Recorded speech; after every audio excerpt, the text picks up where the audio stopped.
This episode is brought to you by Progressive Insurance. Do you ever think about switching insurance companies to see if you could save some cash? Progressive makes it easy. Just drop in some details about yourself and see if you're eligible to save money when you bundle your home and auto policies. The process only takes minutes, and it could mean hundreds more in your pocket. Visit Progressive.com after this episode to see if you could save. Progressive Casualty Insurance Company and Affiliates. Potential savings will vary. Not available in all states. K-pop Demon Hunters, Haja Boys breakfast meal and Huntrix meal have just dropped at McDonald's. They're calling this a battle for the fans. What do you say to that, Rumi? It's not a battle. So glad the Saja Boys could take breakfast and give our meal the rest of the day. It is an honor to share. No, it's our honor. It is our larger honor. No, really. Stop. You can really feel the respect in this battle. Pick a meal to pick a side. Ba-da-ba-ba-ba. At participating McDonald's while supplies last. Hey there, Stackers. Just a quick note before we hit play on today's episode. Today we're celebrating a huge achievement. Our amazing writer, Paulette Perhatch, as you will hear, is celebrating the anniversary today of her fund. And for this part of the show, we'll call it the Get Lost Fund. But that's not what it's called. It's called a different off fund. And what's neat about this fund is not the fact that she wrote it on a smaller publication. She wrote a piece on a smaller publication talking about needing to build and have this fund and how great it is when you have this fund in your pocket. It got picked up by the New York Times. And this word that we're going to have a lot today is appeared on the front page of then many publications all over the place. I remember 2016 when this all exploded. It was really cool. And I'm honored to work with Paulette for that reason, among many others. However, if you have young people around or people that won't like hearing that word, even though we're going to bleep it out over and over and over, probably not the best episode for them to listen to. So I would just want to warn you that today's episode is going to have a lot of bleeps. All right. That said, I still love it. I've already listened to it. Karen, our showrunners, listened to it. I think you're going to love today's show. Let's get rolling. You platypus mundane noodle! You shot and shifter pacifier! You snort hunger! Laymonger snack yourself! Not a finger!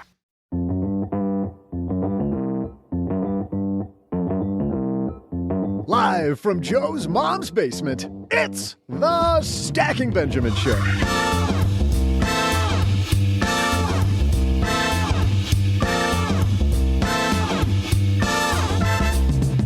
I'm Joe's mom's neighbor, Doug, and today we're talking about a holiday tradition that might surprise you. Joining us today are our regulars. We'll be talking about our own traditions, including the tradition to stack Benjamins every year. Joining us is a man who doesn't even know what day it is because he's retired. From lenpenzo.com, it's Father Time.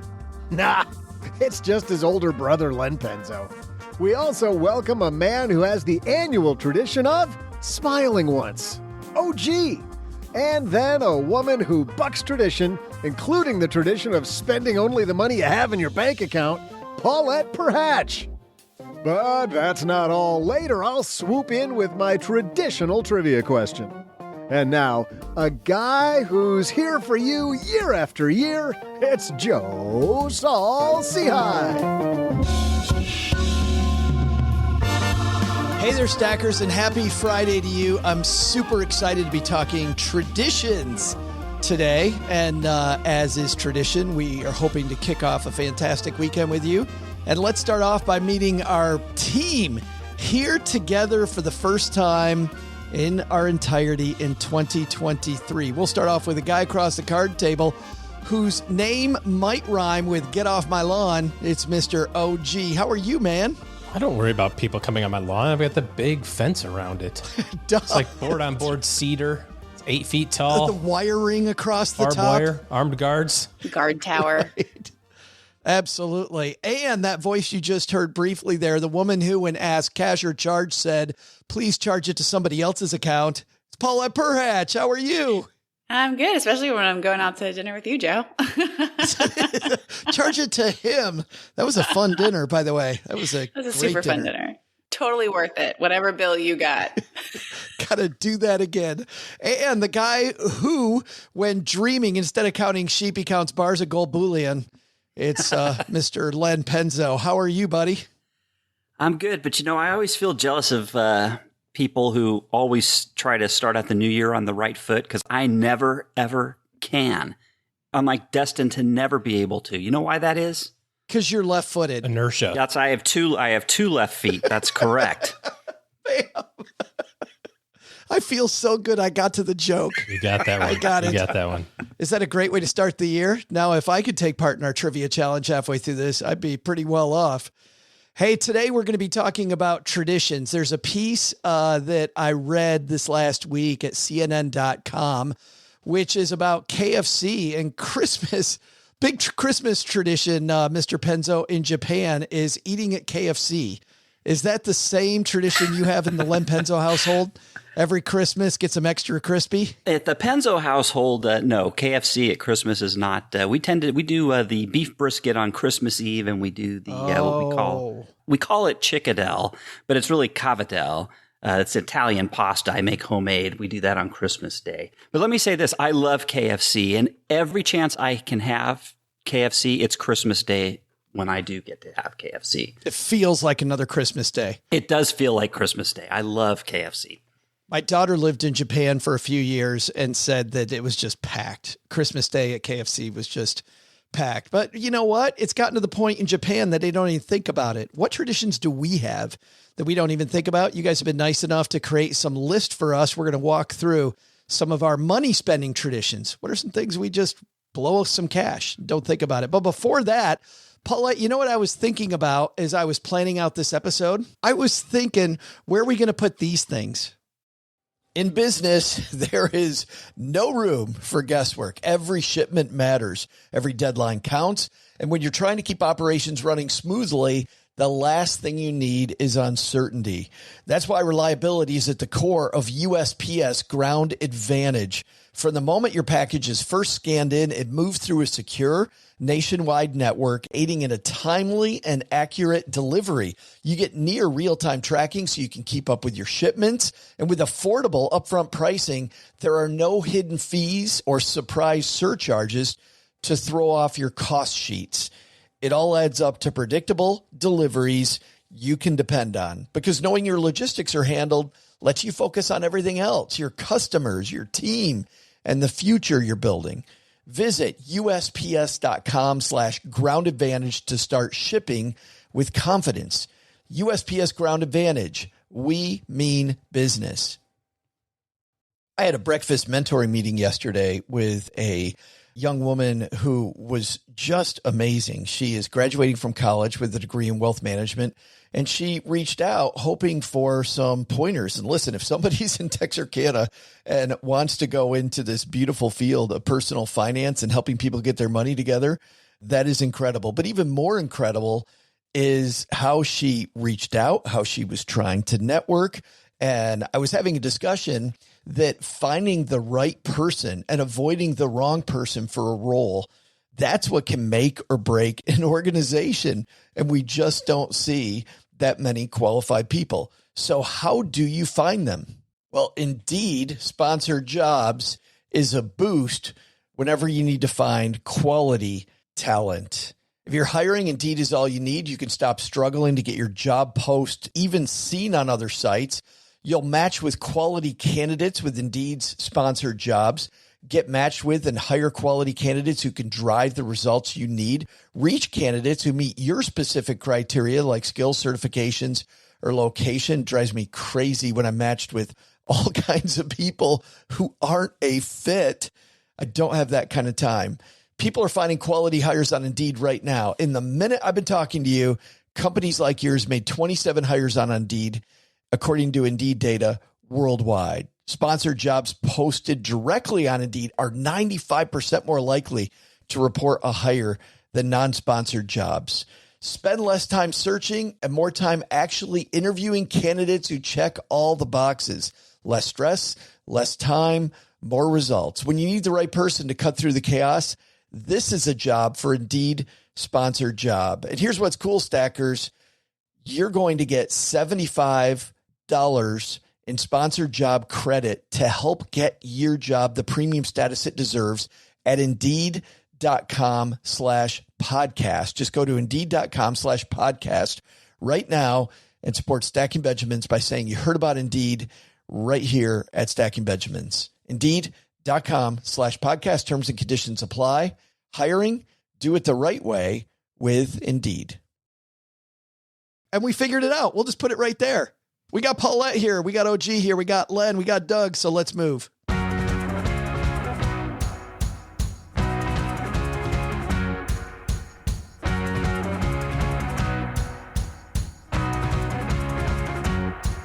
All right. This KFC thing, guys, a tradition in Japan. What are some traditions at your house where you maybe spend some money and don't really think about it? Paulette, what's a money spending tradition? Let's kick off this discussion that you put on your list. Okay, so this is my favorite one. Whenever we have like a big win, every 2 to 3 years, like big new job, something amazing happens, we go to Ruth's Chris, which is just an amazing steakhouse. Len, you're nodding your head. Are you a Ruth's Chris fan? Yeah, I love Ruth's Chris, especially because they'll let me get KFC when I'm there sometimes. They actually will. I can order that, and they'll just run outside around the corner. Yeah. Perfect. And then they'll charge you an extra $100. Yeah, I have some in my purse. I like to I stack a little bit of the chicken on top of the steak and just do it that way. Beautiful. I've only been kicked out once, but yeah, that's really my favorite. Where did the Ruth's Chris come from, by the way? Why Ruth's Chris? So my sister works in high-level security, and so she gets exposed to a lot of the things that people who can afford high-level security have. So she's the one who reports back about the nice things. So that was her idea, and she kind of started it, and she will kind of take me out. When I had the whole F off fund thing happen, 6 years ago, she like took me out to celebrate, which is just amazing and really nice. And I think celebrating that way cements the joy and the feeling that like things are going well. I think that celebrating is really important, and we kind of undervalue the importance of that. But what's amazing is how, it became Ruth's Chris instead of just celebrating at, case in point, KFC or whatever it might be. OG, do you have a place that you go specifically that's your celebration place like Paulette has? No, we do something a little similar when it comes to birthdays. Whoever's birthday it is, they get to pick. There's really no limit to it. Although I did try to get Alinea for my birthday, and I was promptly shot down, which was BS because it was my birthday and I was paying. What's Alinea?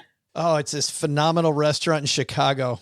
And they had reservations available, and we could have just, jumped on the plane and gone. It was like let's go. And I was told no. Wow. But everybody else gets to go out to eat on their birthday, so that's cool. There's a tradition. I just jump in the plane and head to Chicago. Not in the plane, in a plane, I have a new tradition. It's called I leave my family to go do whatever the hell I want. That's what I would have. I have that on my list, actually. That one's on my list, too. So before we get to that, Len, do you have a specific place that's your celebration place like Paulette has? Absolutely. Benihana. I think I've mentioned that here many times. I love Benihana. And to the owners there, whoever's running that company, I'm happy to sponsor you guys if you so wish. So I can't say enough good things about Benihana. You just like it when they do the choo-choo with the onions, don't you? You know what? I've always said I'm a comics best audience, and I'm the Benihana chef's best audience. I laugh and I have a good time. Every time it's like the first time they've done it when I see that trick. It's like the same trick. I know all the tricks. They only have a handful, but they do. Yes. But those shrimp tails. Those shrimp tails go into their pocket and you start cracking up like you've never seen it before. Or they make the rice the heart beat, and and they say they put the spatula under the rice in the form of a heart and they make it beat. Oh yeah, that's like I just look at them every time and say, "Gosh, that's so clever, you guys! Good job." I can see all the chefs and they go back to the back room. Man, I had this guy. You should have seen him. It's just eating out of my hand. Pins and needles. Yeah. OG, what's on your list? So my other one, or another one that I have on my list is, Paulette, you kind of gave it away. Just go somewhere by yourself. Although this year I didn't do it. Also around Christmas, I like to have a couple of fingers of scotch and go sit outside by the fire by myself and like do my best Christmas Nick Offerman impersonation. If you haven't seen that on YouTube, where he just has a YouTube of 45 minutes of him sitting in a chair, drinking scotch, staring at the camera, just sitting there with the fire in the background. Just leave me alone. Give me a moment. I need a moment, however long this glass lasts. I started to turn last year. I thought going to Disney by myself would be this tradition because I like Disney. I like going there by myself. I went twice last year, and the second time I was so bored. I was so bored. But your family loved it. Yeah. I know. Len, do you got a place where you go alone and spend money? It's turned into, this is a tradition. On New Year's, we always host a little New Year's party here, and I get a prime rib, a real prime rib, and that has turned into, it's been a very fun and enjoyable tradition. And one of the things I like to do is every year I kind of change the way I cook that prime rib. I'm trying to perfect the way to get that thing cooked absolutely perfectly. So that's kind of a fun thing for me to do. We'll have to compare notes, Len, because that's our Christmas Day dinner is prime rib. So I think I got it licked. Oh, do you? Okay. Well, I've tried lots of different ways. I tried a new one this year too, and it's kind of fun. I just love seeing how they come out every year. Yeah, include me on that email. Okay. I wrote down some traditions that I've seen a lot around me lately. We have friends that do a ton of decorating for every holiday. Like redo the entire house. For Valentine's Day, we go over to their house and it's going to be all Valentine's. And then that all comes down and it's all St. Patrick's. And then that all comes down and it's all, the next thing and the next one. And I just think, how much time do we spend changing up all these decorations? I mean, the amount of money we spend on decorating and redecorating the house. Paulette, you lean that far into the holidays? No, it's really funny. And then the novel I work on, one of the families does that. And so the mom has like a spatula that's like a Easter egg. But that's like, if that's like your thing, that's great. But it is like, you've got to have a lot of storage. And when you think about like fast fashion, I think about like fast holiday decorating. As long as you're not throwing all that stuff away, if you have the storage, I think that's fine. But if you buy it and then you just donate it every year. But yeah, people can have their things, and I love seeing people's holiday decorations, at least like usually Christmas decorations outside. But yeah, if that's your thing, go for it. But I certainly do not. Yeah. Well, and on that note, I was thinking about just the idea of, was this true in your family too? Let's have an old guy moment. When I just remember growing up, and you can include Doug. I would help my mom do the Christmas cards. Like, just not even just Christmas cards. Let's talk about just greeting cards in general, right? Just the amount of money that people used to spend anyway on greeting cards. And the oldest members of my family still send me greeting cards. You get many cards in the mail? Yep. We still do it. The Honeybee sends them out every year. I noticed over the years, the numbers have dwindled to, it's probably 30% of what we originally got 20 years ago. And I think that's because they're so expensive, and it is a lot of time. And, you got the stamps, you got the cards. But that's something we still do. And then the cards we get, we proudly put them up in our game room. Yeah. Oh, yeah. We show them. They're all for the holidays. Everybody's Look cards. at how many friends I have. All 6 of them? Yes. Well, not as many as I used to. Well, I'm actually glad to hear you say that, Len, because we were just talking about that, wondering we either fell out of favor with an awful lot of people or not as many people are sending cards anymore. Yeah, I think it's the latter, Doug. It's the latter. Yeah, I hope it's the latter. Otherwise, I'm not nearly as likable as I thought I was. Paulette, you were saying you like the greeting card thing.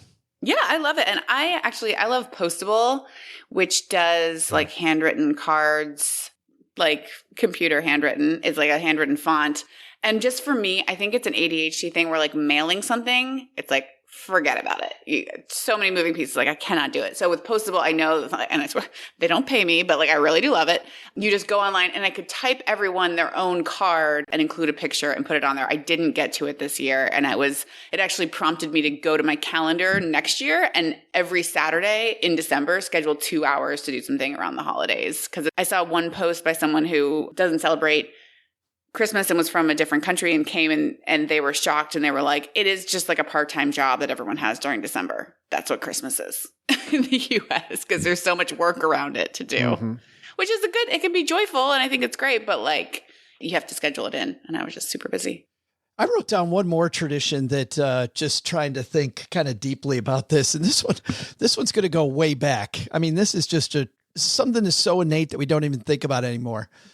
Just the idea of having a yard, like just the idea of, hey, I have landscaped the area in front of my abode and this is all now belongs to me. Like where does the idea that we need a fully landscaped yard and spend a ton of money, where does that come from, OG? I have no idea. Homeowners Association back in the 1700s. He's apparently our historian. I heard, okay, I don't know if this is true, but I heard it came from England where the rich people were just showing off that they could grow inedible grasses, that they had so much land that they didn't need to use their land for crops, so they would grow inedible grasses on it. No, I've heard something similar, Paulette, I think along those lines. Yeah. Well, then I trust Doug. But I have a friend who started a company. He helps people do edible landscapes in St. Louis, and his yard is awesome and amazing. And I always think about if I bought the house that I'm in right now, how much I would love to just have him come down for a week and help me plan out how to make my yard into like a beautiful edible landscape. It's like one giant gummy bear. It is Willy Wonka. It's Mother Nature Willy Wonka style. It's amazing. I mean, when you say edibles, all I'm thinking. I would love to drive through OG's neighborhood and I see the OG family all grazing in the front yard. But I mean, it's ridiculous that it's silly to have food growing in your yard. Like to us, we're like, wouldn't that be crazy? And it just shows It'd how be great. We're so disconnected from nature and our food. So yeah, I'm all about it. We started growing some rosemary. Didn't start mint because when you start mint, your whole yard is just mint. Everything mint grows like a weed. Yeah, but rosemary and some basil last year. Joe, there's a tradition that you haven't asked me about that you were a part of for about, between 10 and 15 years. You sent out holiday CDs. Yeah, that was an enormous amount of effort and a pretty significant cost, and probably took me better part of 6 weeks or more to put together a CD of holiday songs that were not this. I mean, there were always some of the standards that, we've all heard, but then I tried to really get far afield and get into a lot of unusual ones. Custom made the covers, it had family pictures on it and a note from the family and all of that. And now both of the Fintern especially hates Christmas music because they grew up having to listen to it for all of November as I was screening the songs I was going to have, on the way to school and back. They were just forced to listen to versions of the CD. You wrecked Christmas. I absolutely ruined Christmas for them. Wow. But I never really... Were you about to ask me how much I spent on that? Yeah. Well, yeah.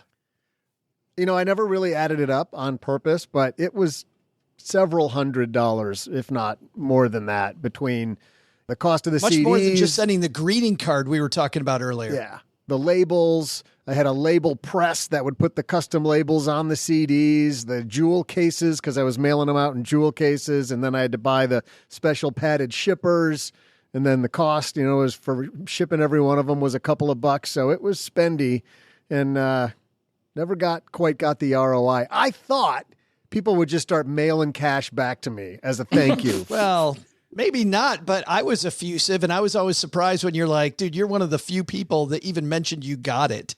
Yes.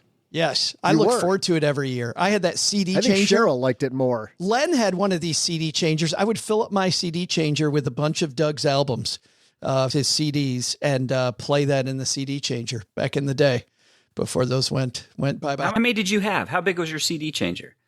100. I went for the big one, the 100. Oh, no, CD changer. I had the 400. The 400. Shut up. I am not kidding you. Yeah. And it was sad when that went bye-bye. Yeah, it went bye-bye. For me, it went bye-bye like 6 months after I got it. The iPod came out, which totally made my 400. Yeah. There we go. man, scene. Hey, do you guys got a couple more of these ideas that maybe we've rethought recently, like greeting cards, yards? The Amazon list for me. The Amazon list. Yeah. At first, I was like, you guys, what is this? Like, mail order your presents? This is so depressing, and I hated it. And then I liked everything I got for Christmas. And I was like, all right, that's not bad. Maybe this is good. And I'm going to become a fan. You know, it is like, we definitely try to have a mix of like things that, oh, I saw this and I thought of you. But then also it's just like, it's just good information to be like, this is actually something that this person wants and I can get it for them. You know, it is, I think it's like a little bit less wasteful because sometimes you just end up donating or regifting a lot of things. So I became a fan of the list, you know, that or like a Pinterest board or something if you want to support. I also have like a Pinterest board of like indie companies and shops that I like to support. So I do a balance. I do shop at Amazon. I'm not super proud of it, but then also try to support the local shops too. Let's put a couple more on here because after the break, I want to talk about these lists because I definitely have some thoughts about the list. OG, you got more on your list? Couple quick ones? Yeah, I can put two of them together. We do family pictures every 2 years.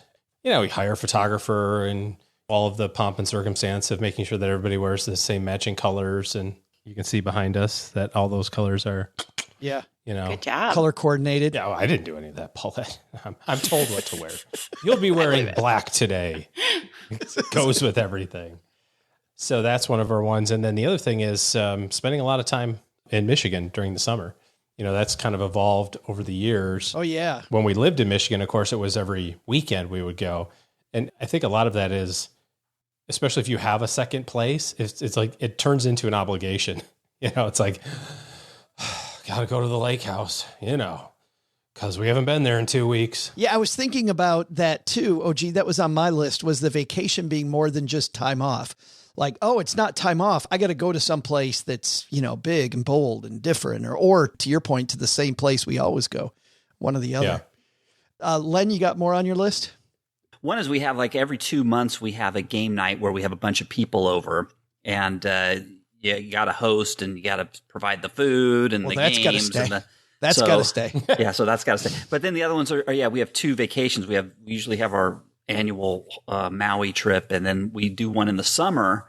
It's the summer trip to the desert, the annual to the desert. Yeah, hottest place you can possibly find in the middle of summer. We do that every year too. So those have turned into traditions that we just. It's almost like we're obligated to do these things now. Baking out at the pool. Yeah, we're going to think about all these traditions in the second half. But guess what we get to do now, guys? It is time to resume conflict on this show. We, in 2023, are wiping the slate clean and starting over a new year of our annual trivia challenge. And so the score is 0-0-0. Doug's going to bring it. For those of you new to the show, we have a trivia challenge all year long. Last year, our friend Eric in Detroit was nice enough to donate a great gift. What was it that he gave you, OG? When you won, it was Milk Bar. Oh, I got a gift certificate to Milk Bar. Oh my God, I'm so jealous. Very good. Yeah, and you got some good stuff added on to it. That just looked delicious. Can we get a picture of that for the 201 newsletter, maybe? You know what? We'll just throw it in the basement. Yeah, or in the basement. He sent it to me proudly and said, "Look what you're not eating." Yeah, it was like a cake and rude. A bunch of truffles. I'm surprised he didn't send it to Len and Paulette as well. Yeah, I would have been really sad. Like, just all going in his mouth at once. I'm surprised he didn't eat also. I know. But let's see who's going to eat cake this year. It is week 1. Doug, what's our trivia today? Well, first of all, before we do that, Joe, hey, Steve, I need you to get ready with the beep button. You're going to have to be on your game for this one. All right, buddy? You ready? Okay. All right. Oh, hey, by the way, wait a minute. Even before you do that, really? Doug. Really? Well, no, hold on. I think we should also tell the parents out there as well that this is usually a family-friendly show, but maybe Maybe if you don't want kids to ask what all the beeping Adam's is. family friendly. Yes, it's the first segment of this show already proved that it was a family-friendly show. Have you been listening to the last 20 minutes? But yeah. All right. With that notice. Okay. Here I go, Steve. Hey there, stackers. I'm Joe's mom's neighbor, Doug, and today is the anniversary of Paulette Perhatch's Off Fund. You know, that's the fund where, to be slightly more polite, you tell your boss to please go take a hike and you never return to work. Hey, Joe. No, I'm just kidding. Today, we'd call that rage quitting your job. But since we're talking about getting all nasty, let's talk about the word and just how many Benjamins that word has made people over the years.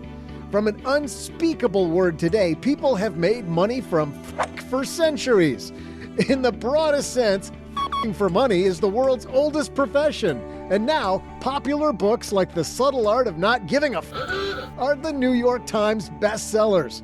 According to the Oxford Dictionary, one of the earliest phrases using the word appears in a Scottish poem written by W. Dunbar in the phrase, Be his fetis he would out it. Here's today's trivia kickoff challenge question. What year did that poem appear? I'll be back. See how I even made that rhyme? I'll be back with the answer right after I go wash my mouth out with soap. Did you get them all, Steve? Man, I hope he did. But that's a great way to say hello 2023, huh? How about that? Wow. Everybody awake now? Congratulations, by the way, Paulette, on the anniversary of... the word has done a lot for my career. It's on my resume. It just cracks me up. I remember when that hit. I remember just, wow, that was a huge thing, and still today is a huge thing. And maybe rage quitting takes its lineage from that. But let's start off with the guy that won last year's challenge. OG, you get to go first. This Scottish poem by W. Dunbar with the phrase, including the word it. When did that appear? I was thinking the Magna Carta. Is that what they said in the Magna Carta? I was thinking around that time, but I might go a little bit later than that. So then there's Columbus, where we 4-letter wording at around Columbus at that point. I feel like, yes, I'm going to stick to the Magna Carta or around that anyways. I'm going to say just for S's and G's, how's about 1397?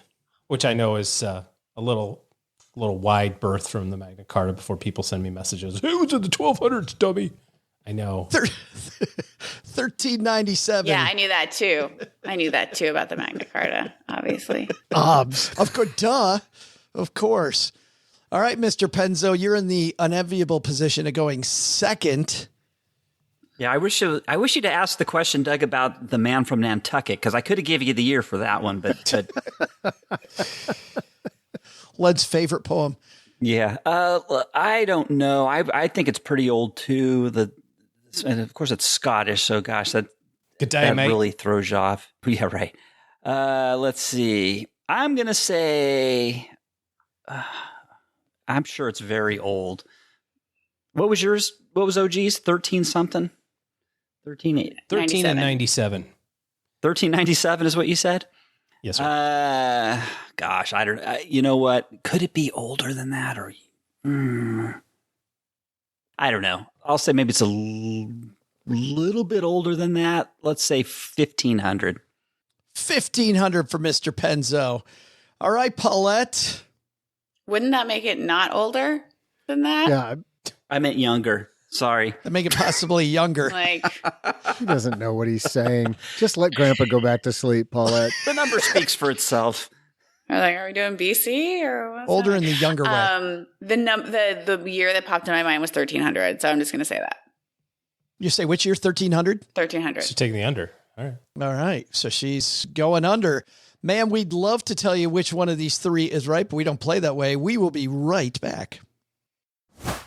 Stackers, if you're worried that 2022 might have gotten away from you, you know, of course, we've talked about all of these statistics where people are opening up more credit cards, they're taking on more debt. And if that was you in 2022, well, it's time for a better strategy in 2023. Become the CFO of your personal financial situation and put a debt strategy in place.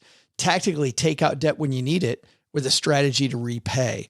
And if you need tools, well, partner up with Navy Federal Credit Union to pay down your credit card debt. As an example, you could get a low intro APR on balance transfer with their Platinum credit card. It's their lowest rate card and a great tool to lower your interest while you're paying down debt.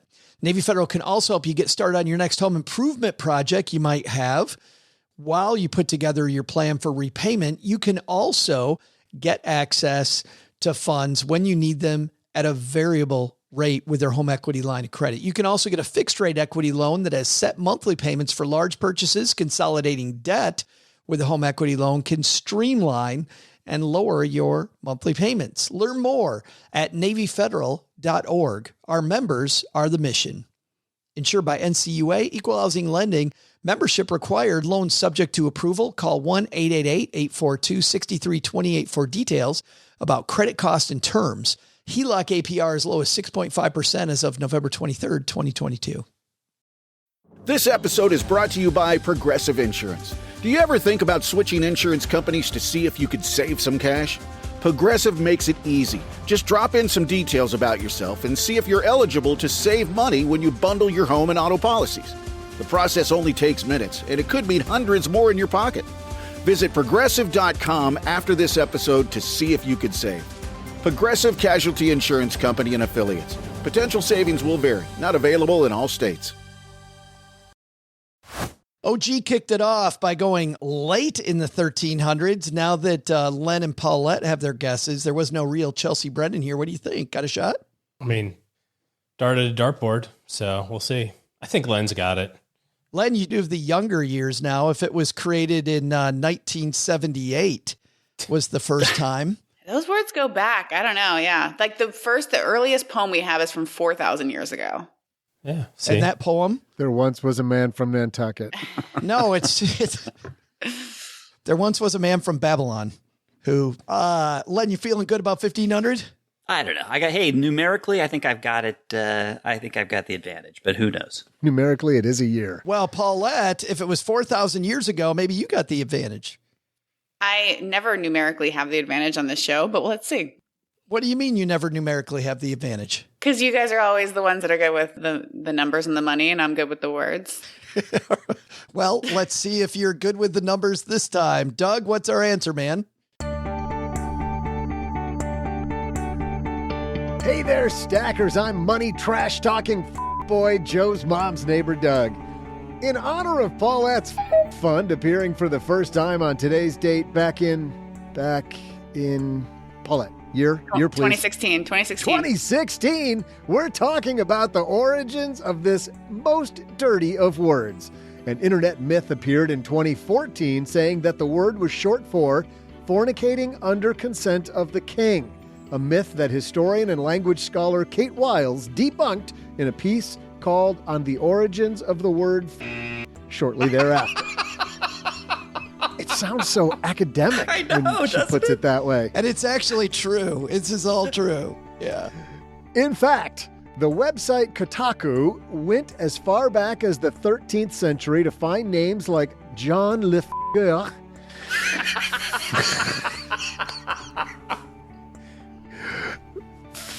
a beggar from 1286 and 1267, something like that, and the excellent Simon Botter, the latter of which related to, unsurprisingly, butter. Botter.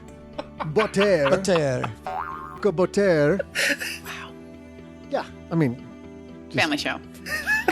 But, let's get back on track. Today's trivia question was about the origin of this word. In what year did poet W. Dunbar write the phrase, Be hesperis he wolt hau, which appeared, that is authentic Gallic pronunciation, by the way, which appears in the Oxford Dictionary. The answer? In the year 1513, which means that 2023's Trivia Challenge opens with a W from Len. There we go. That's off. We're off to a good start here.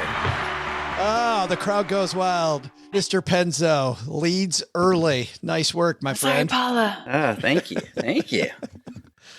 Oh, man. What a way to begin the year. We'd like to apologize for all that. Wow. People responsible for that. Are you bleeping all those? Sacked. Are there going to be bleeps on all? So many bleeps. Yes, so many bleeps, so little time. All right, let's go. The second half of today's show is brought to you by Magnify Money. Len, you know what happens when you go to Magnify Money? StackyBenjamins.com/Magnify Money. Yes. You meet a man from Nantucket. You may or may not. You may or may but not. You will, guaranteed, find that all those brick and mortar banking products you're using, probably not best in class. There's lots of online banking happening, and you may not be in on it. If you're not, go to StackyBenjamins.com/Magnify Money. We're over 92% of all of the online products ranked head-to-head, whether it's savings accounts, checking accounts. Interest rates are going up. You don't want to be left behind. StackyBenjamins.com/Magnify Money. It works in Nantucket too, right? It does work there. I think it very might. Okay. Yes. And if it doesn't, you just say something. Yes.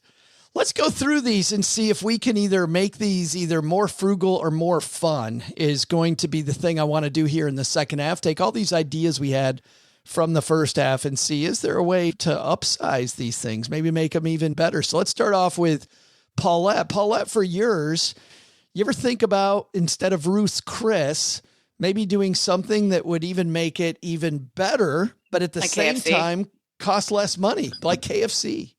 KFC. And that's the interesting thing is like the reason that it is special is because we can only afford to do it once every 2 or 3 years, you know? So sometimes, I don't know, I think that can be like a really dangerous place to get where it's like, well, it has to be expensive to be special. Like for sure. Yes. But also like the food is amazing. What if it were like a special place that you went to only on that date? Mm-hmm. Like Ruth's Chris? Only No, I meant like a picnic dinner that only happens at, on X day, but it's a picnic instead. Can it be a picnic at Ruth's Chris? Yeah, like the waiting area at Ruth's Chris. So who's bringing the seafood tower? Ruth's Chris or Ruth's Chris? I mean, it could be pick like it up in advance. I'll take Del Frisco's.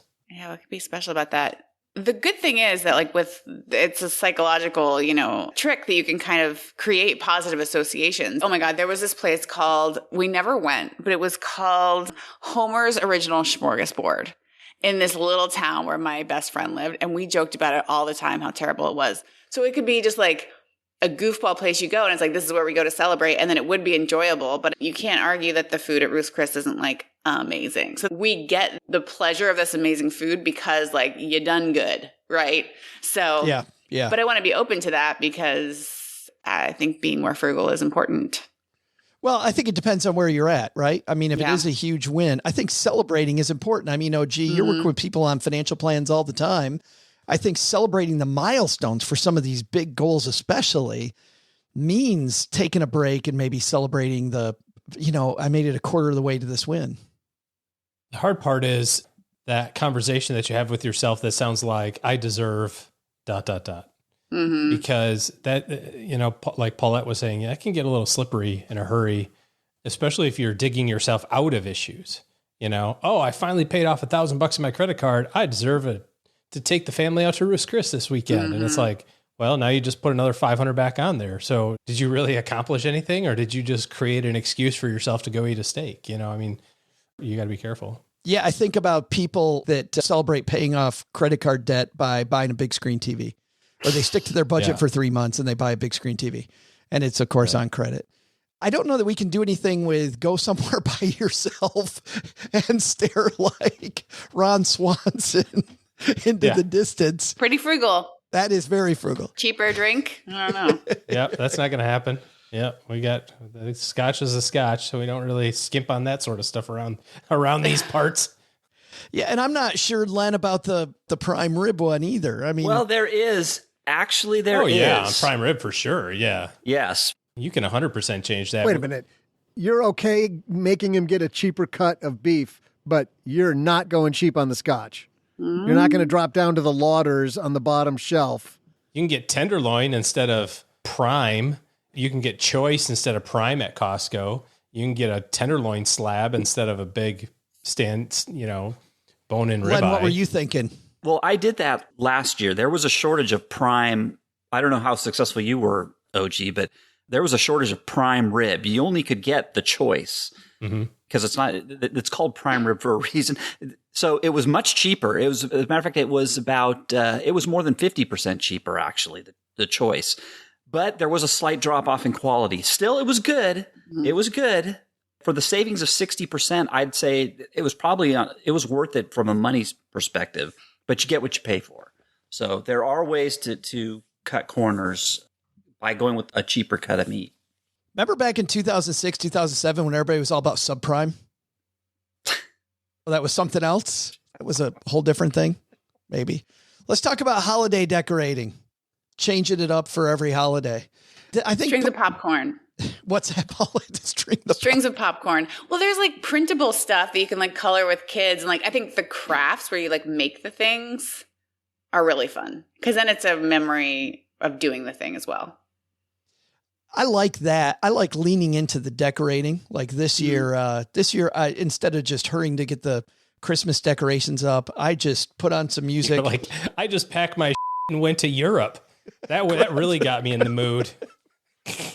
Grab some. I really slummed it this year by taking a river cruise. That may or may not have happened. That probably did happen. But before that, when I was putting the Christmas decorations up, instead of just throwing them up like we usually do, I put on some music. I just leaned into it. It took a few days. I grabbed some scotch and actually literally just had fun with it. Like had a blast decorating the tree. Did the same, taking it down, like got into the activity of it instead of just the sludge, of another holiday, which, Paul, it goes back to your point early on. If this is your thing, if the holidays are your thing, I don't want to tell people, hey, don't decorate for these things. But if you're just doing it because it's what you do, I think that's where the problem comes in. Because you're at Ross Dress for Less and there's like an Easter egg basket, whatever. Like my mom brought me kitchen towels that say like gather with a pumpkin on it. And it was like really cute. She brought it for Thanksgiving. It was great. But like now I have such limited storage at this house. I'm like, what do I do? Like donate these towels and like that, So for me, like I like to get in the spirit and I like to do the things, but in a way that is, I think, activity focused and also like maybe crafts and making something that's like a gingerbread. That's really easy, or gingerbread house. It's really easy to get rid of those when you're done with that. There's a great way to get rid of those.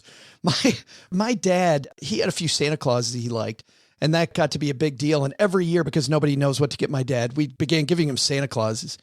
And finally, this quote tradition of Santa Claus, he's like, you just got to stop. I can't, just please stop. No more getting me this stuff. Because it wasn't an intentional thing anymore. I think the intention might be the bigger part. What about greeting cards? Doug, sorry. No, you made me think of something I've been putting some thought into lately. And no, I'm not building up to a lame joke like Len usually does. This is serious and genuine. Thanks a lot. I don't actually even know why I took a swing at Len there. I love you, Doug. Why do you always beat me up like this? That was uncalled for. I thought this was the first sign there's a lame joke on the way, was saying there's no lame joke. There's not a lame joke coming. But I had this chat with some of my kids this year. I'm starting to feel like we're buying stuff because you feel like you need to buy 5 things, 6 things, 7 things for every person.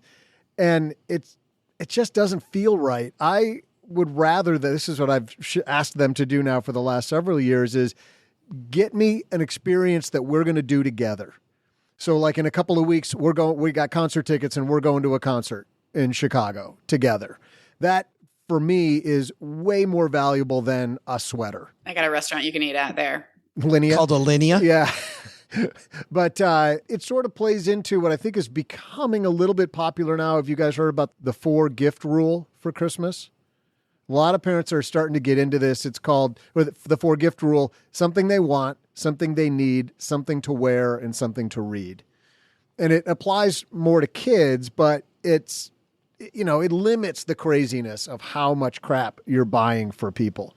And I like that idea. And then some people are swapping out the something to wear with someplace to go on that same line of what I asked my kids to do, which is let's create an experience with each other and a memory that we're going to have with each other And it could just be, hey, we're going to go sledding, or it's not like, traveling necessarily, but I like that whole notion of bringing it down to kind of the focus of what it's about, being with each other in the holiday. Well, we'll link to our episode in early December with Tracy McCubbin, the organizational expert, when she was talking about this, because Paulette, she's all about your Amazon list you talked about earlier.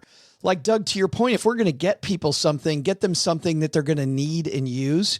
I find, I don't know, still at our holiday gift giving stuff, there's maybe not a third of it, but a quarter of it that I'm like, yeah, okay. I don't know what I'm going to even do with this stuff. They're like, it's deodorant. Would you please start using it? This is a gift to us. Yes. Hey, one more alternative to the Christmas cards is, instead of the Christmas card, how about a phone call?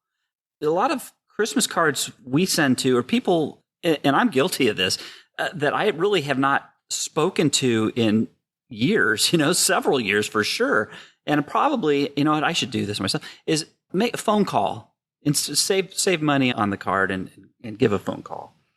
Well, even Len, and I love that idea, but it may be not as frugal and maybe a little bit more time intensive, but still I think fun.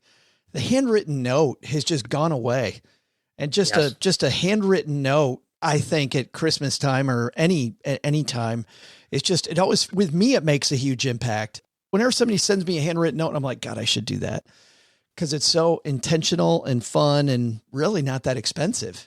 Yeah, and it shows it's more thought. And we try to do that in the Christmas cards, actually, is put a little handwritten note in there as well. So something that shows a little more thought, and it's cheaper. What about this idea around, OG brought up the idea around vacations. We talked about vacations and going to the same place. How do you make that maybe either more meaningful or more frugal? I hinted on mine. We go in the off season for the summer. We go to a resort in Palm Springs or Desert Mirage in the summer when it's 112 degrees and nobody wants to be there. And as a result of that, these really high-end resorts, they're giving away the rooms. They're giving the rooms away. But you said it's amazing. You say nobody wants to be there, but you still say it's an amazing experience. It is amazing because A, you've got almost the whole resort to yourself.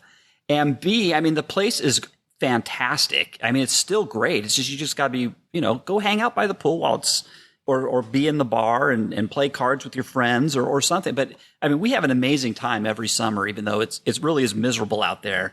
But you get to meet the paramedics. It's really nice. But you hang by the pool. Hey, the pool's cool. You still have a great time and you get fantastic. You just hang out at a really high-end resort that you could never otherwise afford. I think, Len, to your point, just thinking more broadly about your vacation instead of just throwing money at it. One of the best vacations we took, we went to Joshua Tree National Park. And Len, you told me about a trail to take that was off the map. And that's like one of the most memorable things I've done and cost me nothing. That hike was so amazing that you told me about. Not a hike that the national... Tell me what you did. You went to an abandoned mining outpost where these guys were out in the middle of nowhere and they built the little hut, and the hut is still there. How is it? Over 100 years old, right? The little mining camp. It was like stepping back in time. Yeah. What was cool about it was, Len, you told me about this hike, and then I went and researched it, which gave me this dopamine hit of I'm about to experience this thing. And so I build up this excitement about the hike. And because of the fact that it's not a marked trail, but a trail that you have to kind of find. And it's in the middle of the desert. And it was early September when it was 103 degrees out there. Like, we had to get out there early, pack enough water, like all the planning that went into it. And then when we scrambled up the side of this hill, which took forever, and my knee was all bloody by the time we got up to the top of this thing, we would have walked past the mine if there weren't two people there. We're like, yeah, we're headed to the Eagle. What was it called? The Eagle Mine, Lost Eagle Mine. And they're like, yeah, it's right behind this tree. I'm like, really? And then we go behind the tree and all the stuff is still there. Like all the stuff the miners used. It was like they just abandoned it. And it's a sense of accomplishment that you actually found it. It's not something that's, it's really cool. It's a really cool experience. But I think maybe spending a little more time, and then if you do spend money, that's fine, but it makes the trip more worth it. Sure. Mm-hmm. Makes it a lot more worth it. Oh, gee, you were talking about going to the same place every year and it feels like an obligation. How do you solve that one? Yeah, I don't know that there is a way out of the obligation other than, what we've started to do lately is there's a good time to be there. And then there's times where other people in the family have other stuff going on. So as opposed to, just kind of hunkering down and effectively living in another place. Like last year, for example, I went up and golfed with Doug once or twice or whatever. I can't remember, just kind of like break up the every day is the same, at this place. Yeah. Build like some new traditions you're talking about. Kicking Doug's butt at golf repeatedly it's hardly a tradition, but if he wants to call it a tradition, I'm okay with that. He probably doesn't. But just recognizing that I think that other people have other things going on. Like our oldest is going to be a junior, so he has different school and work requirements now than when he was 8. Caroline can do whatever she wants. She's 6. She can spend the whole summer up north, whereas the 17-year-old has got other stuff going on. Yeah. That was fun. I really enjoyed that. There's a new tradition. That was great, OG. It's that golf simulator. Thanks. So just keep swinging. It's all in the hips, Doug. What do you shoot, Doug? What do you shoot when you go out there on the course? I'm about a 17 handicap, Len. Yeah? I shoot high 60s, low 70s for 18. That's amazing. Congratulations. Yeah. If it gets any warmer than that, I don't play. Oh, my God. He's going to wait. Where's the There it is. Found it. You like All that. right, I think on that horrible note, it's a good time to end this thing. I love the idea of thinking through these traditions instead of just blindly spending money. And don't get me wrong, if it is Ruth's, by the way, who owns that place? Does Ruth own it or Chris own it? That's what I think wonder. Ruth bought Chris's thing. I think it's that's right. That's right. I do not like that name. I think I looked it up because it annoyed me so much. I was like, why is this? Why? It's like the old Fifth Third Bank. Is it Fifth Bank or Third Bank or the hell? Yeah. Yes. Just make us say something normal, please. I know, right? Hey, I think that's a good place to end it. Let's find what's happening where all of you guys live. OG, big plans this weekend, my friend? Nope. No plans. I love it. That is my favorite weekend activity. Sitting around. So good. But speaking of plans, Paulette, you've got a big thing coming up, a big thing for writers. Big thing. We have our Powerhouse Writers group coaching program starting January 24th, and it is 4 months of setting up a foundation for a profitable freelance writing business. It's for writers who want to add power to their words, their work, and their earning potential. And super excited about the people we already have signed up and excited to meet the people who want to double down and take their freelance writing seriously this year.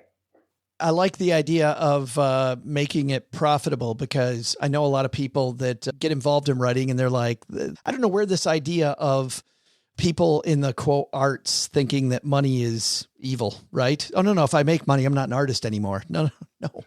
Shouldn't think that way. Yeah, that's how I fund my, 2 hours in the morning writing my morning pages and my novel. It's because I earn good money working for businesses, freelance writing, and helping people meet their aims. I've learned so much from my clients, not you guys, but other ones, and have really just enjoyed. To make that clear. Yeah, and I've really enjoyed the people I've gotten to meet. Again, not you guys, but my other clients, and that's all been a really great time. No, it's all about getting to those jobs where you earn more and you are having more fun. So I've really loved it. And I love how business is also a creative expression. That was such a surprise to me, but it's been really enjoyable. The ahas that turn on. Len Penzo. What's going on at lenpenzo.com this coming week? Well, this week, their discussion came up about extended warranties, in particular, extended warranties for tires. And there seems to be quite a discussion going on about whether that's actually a good deal or not. Quite a controversy. It depends. People feel strongly on both sides. So we look at that and discuss the pros and cons of used warranties for tires. So if you feel like screaming and yelling about the extended warranties on tires, which is all the controversy. Nothing but the best here at lenpenzo.com, folks. The burning questions. That is fabulous. But extended warranties in general, you always wonder. I was buying a chainsaw yesterday and they're like, do you want the extended warranty? And you always have that second. Be like, no, I'll be in prison. That's right. Yeah, right after.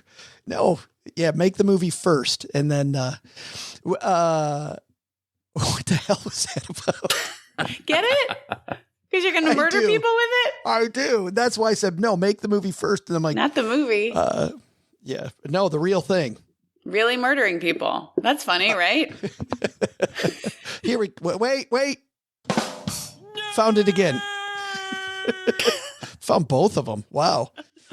All right. I think that's going to do it as we crash land the plane again on a Friday. Doug, please get us out of here. What should we have learned today? Oh, gladly, Joe. First, traditions, they may actually become even more fun and less expensive if you give them a moment and really lean into them.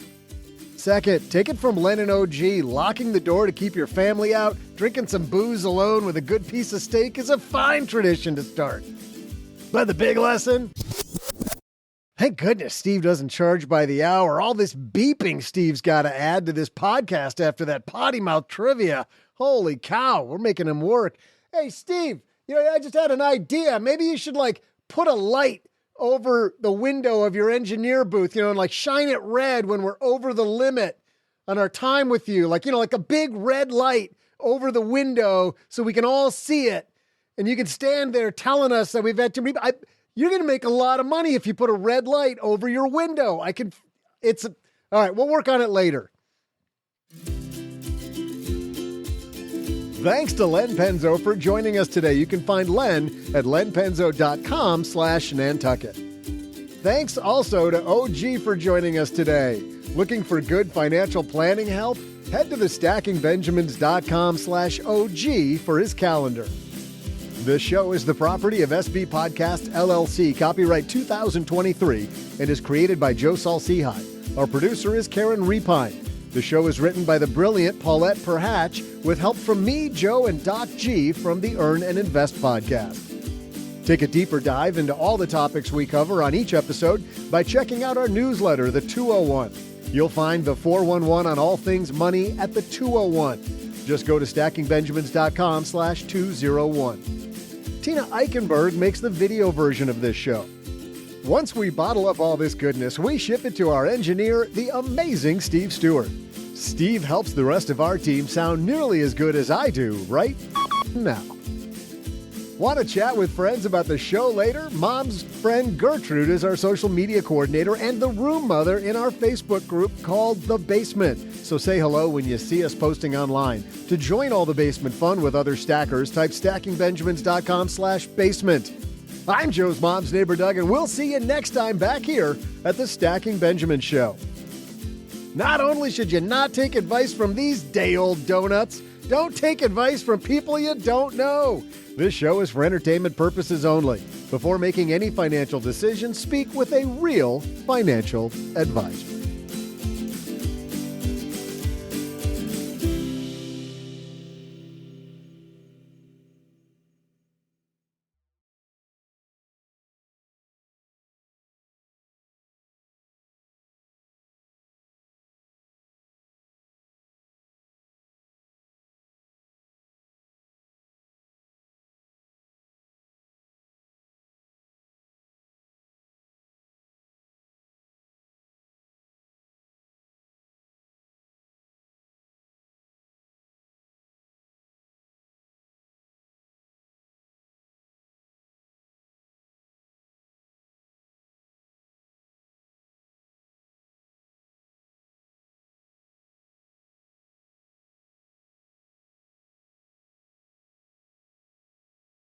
Welcome to the after show. Paulette, welcome to the after show. God, sorry. Jeez, your little secret club. It is a secret club, but you were talking about a song. What song were you talking about? We were talking about the diarrhea song that my family used to sing. We did. We called your mom. On vacation. Oh my God. And so many people posted them on The Basement. And oh my God, I played it for my mom at Christmas. She died laughing. We were dying. I missed that one. I got to go back and look at that because I was in. It was a good one. Sailing down the Danube. Oh my God. Yeah. Check it out. People tagged me. It was great. I do want to ask you, let's talk about the off fun anniversary. Like, I would imagine there'd be some pushback. Like you get some emails on both sides of that thing. Literally one jerk face. like that's it. It was, what was amazing about it was how there was so much response and it was so overwhelmingly positive. And I was like, it really was a time where I was like, this is going to happen once in my life. And this is like a little roller coaster I get to go on right now. But it was great. It was really nice. OG, have you ever sworn in public? Like at my kids or at dinner? I remember in 4th grade, I was in this, it was a play. And we were messing around with the microphone, and I got this kid to say right in front of the microphone, and I turned it on when he was saying it. And Mr. Good, our principal, who was not good at all, by the way, it was Mr. Bad, came over and put his arm around me, kind of like when I got my brother in trouble doing the similar stuff that we've talked about in the past. Yeah. But no, you've never... I mean, I swear in public all the time. Got your mouth washed out with soap? Yes, all that's happened. Like, I'm confused as to the question. I don't remember doing it when I was in 4th grade, but I try to stay off the public stage stay off the microphone and swear. That would be career ending for a hot minute. But although I've known it to happen to other people. It doesn't seem to be as career ending now as it was 25 years ago. 25 years ago, you said... Go yourself, San Diego. That's right. Yeah. Like then it'd be suicide. I was watching SportsCenter the other day. They had an interview with somebody, and he swore. They didn't beep it out. Nothing. I think it was too live. It was like they didn't have the delay built into it. And I know they were just like, "Ow, crap!" There it goes. Here comes the fine. It is so funny though. It's like a collection of sounds that we all respond. It's like if you've raised your middle finger, it means something. It's like all this. And if you know any curse words, like one of my favorite curse words that like I kept in my soul from Paraguay, like I still say if I stub my toe or something. And I love that I can like say it as loud as I want. Anyone can hear it. No one has any idea what it means. So like in that context, nobody cares. But like on TV in Paraguay, I could be fined or whatever. It's just this really weird hierarchy of words. I just think it's a very silly human thing. Weird flex. Len, did you have a potty mouth growing up? No. Get in trouble for the Italian family, I would think. No. Me growing up? No. Not me. No. Do you see the halo over Len's head? Mm-hmm. All of a sudden the halo appears. No. I'm Len Penzo. So you going to tell us the Paraguay word, Paulette? Añaracopeguare. And we just got banned in Paraguay. You say that really loud when you stub your toe? That's a sentence. Añaracopeguare. Or you can say añaraco. That's a good one too. That's just a shortened version. Is that made with plantains?